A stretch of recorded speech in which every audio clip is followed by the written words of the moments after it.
మహాశివుని అనుగ్రహం లేకుండా అరుణాచలానికి వెళ్ళలేమని భక్తులు విశ్వసించడానికి కారణం అక్కడి ఆధ్యాత్మిక శక్తి. తమిళనాడులోని అరుణాచలేశ్వర ఆలయంను శివుని అగ్నిలింగం స్వరూపంగా భావిస్తారు. కాశీ దర్శనం మన సంకల్పంతో సాధ్యమవుతుంది, కానీ అరుణాచల దర్శనం మాత్రం శివుడి పిలుపుతోనే జరుగుతుందని సనాతన సంప్రదాయం చెబుతుంది. అరుణాచలంలో అడుగుపెట్టిన క్షణం నుంచి భక్తుడు సాధారణ మనిషిగా కాకుండా శివ సాధకుడిగా మారిపోతాడు. అందుకే గిరి ప్రదక్షిణ సమయంలో మౌనం అత్యంత ముఖ్యమని అంటారు. మాటలు తగ్గితే మనసు శివతత్వాన్ని అనుభవిస్తుంది.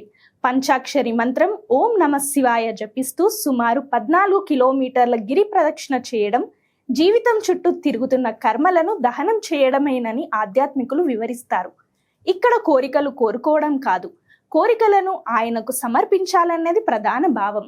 గిరి ప్రదక్షిణ మార్గంలో శివపార్వతులు సిద్ధులు యాచకుల రూపంలో ఉంటారనే నమ్మకంతో శక్తి కొలది దానం చేస్తుంటారు. దక్షిణామూర్తి స్వయంగా పర్వత రూపంలో ఉన్నాడనే భావనతో గిరి చుట్టూ ప్రదక్షిణ చేస్తారు. నిజమైన భక్తితో ఈ గిరి చుట్టూ ప్రదక్షిణ చేస్తే గురువు అనుగ్రహం లభిస్తుందని, మోక్ష మార్గం లభిస్తుందని భక్తుల విశ్వాసం.